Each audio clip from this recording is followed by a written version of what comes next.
Selamat datang, pemirsa. Anda kembali bersama Menyingkap Fakta. Kali ini, kami akan membongkar sisi tersembunyi dari sebuah peristiwa besar yang sedang menjadi perhatian publik. Ada satu hal yang membuat serangan Israel ke Dahye kali ini tidak bisa dibaca sebagai ledakan biasa. Karena yang dihantam bukan sekedar bangunan, yang diburu bukan sekedar anggota lapangan, dan yang menjadi target bukan cuma nama kecil dalam struktur Hizbullah. Di pinggiran selatan Beirut, Israel disebut menargetkan seorang komandan pasukan elit Radwan. Tak lama kemudian, sumber dekat Hizbullah yang dikutip AFP menyebut sosok yang tewas adalah Malek Balut, komandan operasi Radwan Force. Lalu, pertanyaannya kenapa Israel memilih memburu komandan operasi, bukan hanya peluncur roket atau gudang senjata? Apakah ini sekedar balasan militer atau tanda bahwa Israel sedang membongkar rantai komando paling sensitif milik Hizbullah? Namun, sebelum kita masuk lebih dalam, jangan lupa tekan tombol like dan subscribe. Dengan begitu, Anda tidak akan ketinggalan fakta-fakta tersembunyi yang akan kami ungkap berikutnya.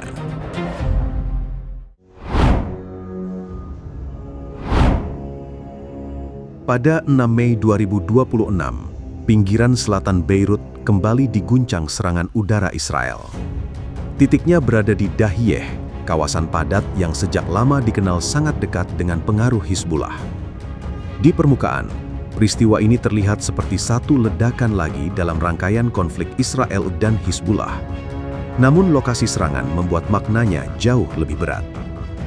Dahye bukan wilayah perbatasan yang setiap hari berhadapan langsung dengan posisi militer Israel. Dahye berada di sekitar ibu kota Lebanon. Karena itu, saat Israel menghantam kawasan ini pada 6 Mei 2026, pesan yang muncul tidak berhenti pada kerusakan fisik. Serangan itu seperti menunjukkan bahwa ruang aman Hizbullah semakin menyempit. Selama ini, banyak perhatian tertuju ke Lebanon Selatan. Di sana, roket diluncurkan, drone diterbangkan, rudal anti-tank dipakai untuk menekan posisi IDF. Desa-desa perbatasan menjadi titik gesekan yang paling sering terdengar dalam pemberitaan. Tetapi serangan ke Dahye membawa konflik itu ke lapisan berbeda. Israel tidak hanya menekan garis depan. Israel juga memperlihatkan kemampuan menjangkau wilayah belakang yang punya nilai simbolik besar. Pada hari yang sama, Israel menyebut target serangan itu sebagai komandan pasukan elit Radwan milik Hizbullah. Detil ini menjadi kunci, karena jika yang diburu hanya bangunan, serangan tersebut bisa dibaca sebagai operasi penghancuran fasilitas. Tetapi ketika targetnya adalah komandan pasukan elit, pembacaannya berubah menjadi operasi pemotongan rantai komando. Inilah yang membuat serangan 6 Mei 2026 tidak bisa disamakan dengan serangan biasa. Israel seolah tidak sedang mengejar benda mati, bukan hanya peluncur roket, bukan hanya gudang senjata, bukan hanya titik persembunyian. Yang dikejar adalah manusia yang diduga berada di balik pergerakan unit tempur. Dahye dalam konteks ini menjadi panggung pesan. Israel ingin menunjukkan bahwa orang yang dianggap mengatur serangan terhadap komunitas Israel dan tentara IDF tidak hanya bisa diburu di garis depan, mereka juga bisa menjadi target di wilayah yang jauh lebih dalam. Bagi Hizbullah, ini bukan sinyal kecil. Serangan seperti ini dapat mengguncangkan rasa aman para komandan. Jika seorang figur penting bisa dilacak di Beirut, maka pergerakan lain pun bisa dicurigai telah terbaca. Jalur kendaraan, lokasi pertemuan, pola komunikasi, hingga kebiasaan berpindah tempat bisa berubah menjadi celah. Disinilah tekanan Israel bekerja bukan hanya lewat ledakan, tetapi juga lewat ketidakpastian. Setelah 6 Mei 2026, Dahye bukan lagi sekadar nama kawasan. Ia menjadi simbol bahwa konflik Israel dan Hizbullah sedang memasuki ruang yang lebih sensitif, ketika target utama bukan hanya senjata di lapangan, melainkan orang yang mengatur arah senjata itu.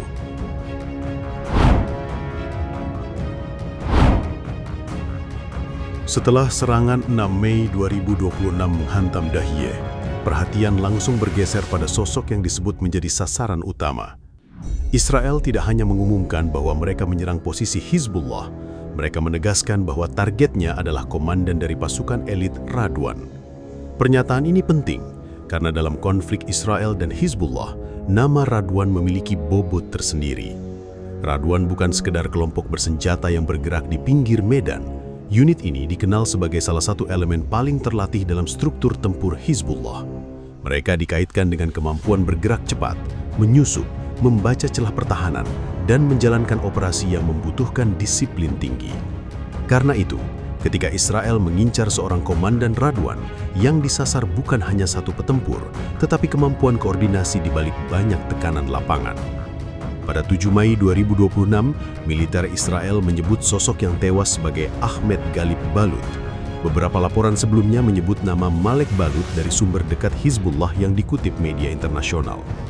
Perbedaan penyebutan nama ini menunjukkan bahwa informasi awal masih bergerak cepat, namun inti strategisnya tetap sama. Israel mengklaim telah menyerang figur penting yang berhubungan dengan operasi Radwan. Dalam perang seperti ini, komandan operasi punya nilai yang berbeda dari senjata. Roket bisa dipindahkan, drone bisa diganti, gudang senjata bisa dibangun ulang. Tetapi orang yang memahami jalur serangan, pola pergerakan, jaringan penghubung, dan waktu paling tepat untuk menekan lawan tidak mudah digantikan begitu saja.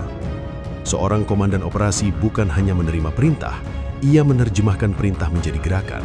Ia membaca keadaan di lapangan, menilai risiko, memilih titik tekan, lalu menghubungkan unit kecil agar bergerak dalam satu ritme. Jika peran seperti itu hilang, efeknya bisa merembet ke banyak bagian. Pasukan di bawahnya mungkin masih ada, senjata masih bisa tersedia, tetapi ritme yang menyatukan semuanya bisa terganggu. Pada 6 Mei 2026, Netanyahu dan Menteri Pertahanan Israel Katz menyebut unit di bawah komandan itu bertanggung jawab atas tembakan ke komunitas Israel dan serangan terhadap tentara IDF. Dari sini terlihat bahwa Israel ingin memberi alasan spesifik. Mereka tidak hanya berkata sedang menghantam Hizbullah secara umum. Mereka ingin menunjukkan bahwa target tersebut dianggap punya keterkaitan langsung dengan ancaman terhadap warga dan pasukan Israel. Strategi ini memperlihatkan pola yang lebih dalam. Israel tidak cukup puas dengan menghancurkan titik tembak setelah serangan terjadi. Mereka berusaha mengejar orang yang membuat serangan itu bisa disiapkan, disusun, lalu dijalankan. Dengan cara ini, tekanan tidak hanya jatuh pada alat perang, tetapi juga pada lapisan manusia yang mengendalikan alat perang tersebut. Dampaknya terasa di tingkat organisasi. Ketika satu figur operasi hilang, pengganti memang bisa ditunjuk. Namun pengganti itu harus memahami peta lama, membaca jaringan yang sudah berjalan, dan memulihkan kepercayaan unit yang kehilangan pengarah. Proses seperti ini tidak selalu terlihat dari luar, tetapi sangat menentukan kecepatan respons. Bagi Hizbullah, kehilangan figur seperti ini dapat memaksa penyesuaian cepat. Jalur komunikasi harus diperiksa, keamanan internal harus diperketat, komandan lain harus mengisi ruang kosong tanpa banyak waktu. Di medan yang bergerak cepat, keterlambatan kecil bisa membuat operasi kehilangan momentum. Dan bagi Israel, hilangnya momentum lawan adalah ruang untuk menekan lebih jauh. Dari sinilah serangan terhadap komandan Radwan menjadi lebih tajam dibanding pukulan terhadap fasilitas biasa, karena yang terganggu bukan cuma persediaan, melainkan kemampuan menyusun tekanan berikutnya secara rapi di tengah medan yang terus berubah dari jam ke jam cepat.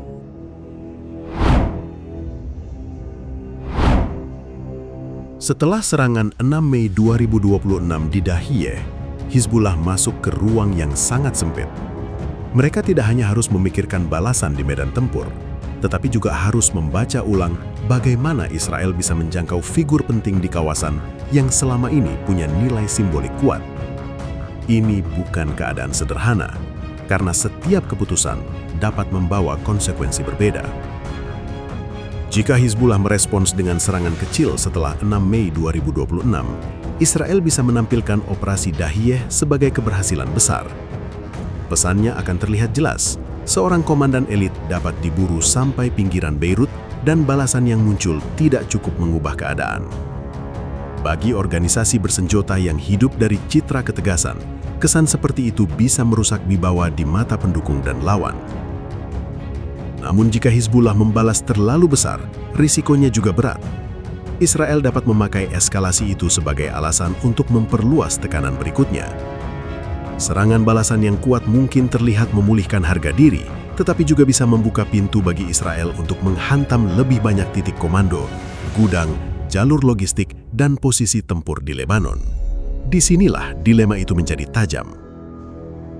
Pada 7 Mei 2026, setelah Israel menyebut sosok yang tewas sebagai Ahmed Galeb Balut, pesan yang dibangun semakin spesifik. Israel tidak hanya mengatakan bahwa mereka menyerang struktur Hizbullah, mereka mengarahkan narasi pada figur yang disebut punya peran dalam operasi terhadap pasukan Israel di Lebanon Selatan. Dengan begitu, Israel menempatkan serangan Dahiyeh sebagai bagian dari strategi memburu pengatur serangan, bukan sekedar membalas tembakan. Bagi Hizbullah, dampak paling berbahaya mungkin bukan hanya kehilangan satu orang.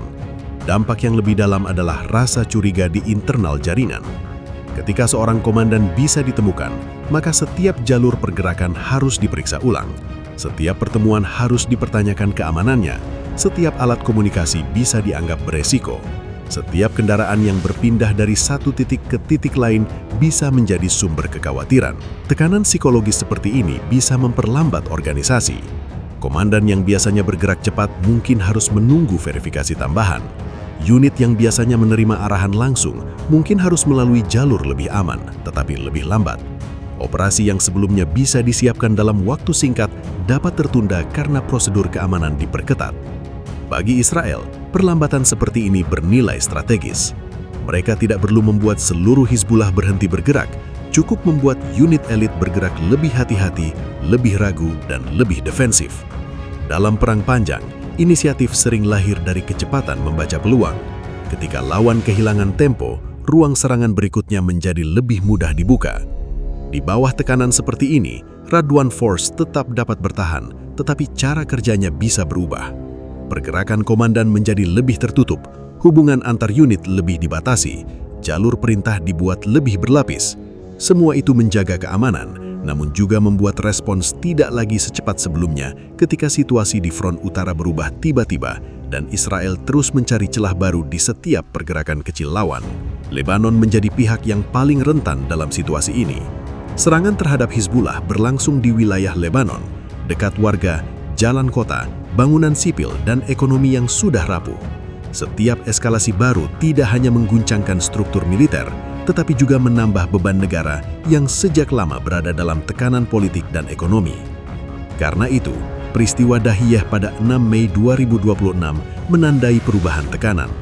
Israel sedang mengarahkan pukulan ke lapisan komando, sementara Hizbullah dipaksa menghitung ulang cara bergerak di dalam wilayah yang dulu terasa lebih aman. Serangan Israel ke Dahiyeh pada 6 Mei 2026 memperlihatkan satu hal penting. Dalam konflik Israel dan Hizbullah, medan perang tidak hanya berada di perbatasan, tidak hanya di titik peluncuran roket, tidak hanya di jalur drone dan rudal anti-tank. Medan perang juga berada di balik pergerakan komandan, jaringan komunikasi, dan rantai perintah yang membuat serangan bisa berjalan.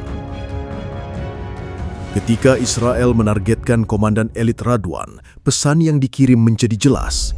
Yang diburu bukan sekadar senjata Hizbullah, tetapi orang yang mengatur kapan dan bagaimana senjata itu digunakan. Bagi Hizbullah, pukulan seperti ini tidak hanya menimbulkan kerugian operasional, tetapi juga memaksa mereka memeriksa ulang keamanan internal. Dahiyeh akhirnya menjadi lebih dari sekadar lokasi serangan. Ia menjadi tanda bahwa konflik ini sedang bergerak ke tahap yang lebih dalam, lebih senyap, dan lebih berbahaya. Karena dalam perang seperti ini, satu komandan yang jatuh bisa mengubah ritme satu jaringan, dan satu celah yang terbaca bisa membuka jalan bagi tekanan berikutnya. Demikian rangkaian fakta yang berhasil kami singkap hari ini. Jangan lupa subscribe ke channel Menyingkap Fakta dan aktifkan lonceng notifikasi agar Anda tidak ketinggalan pengungkapan fakta-fakta penting lainnya. Menyingkap Fakta, mengungkap kebenaran di balik setiap peristiwa. Sampai jumpa pada fakta berikutnya.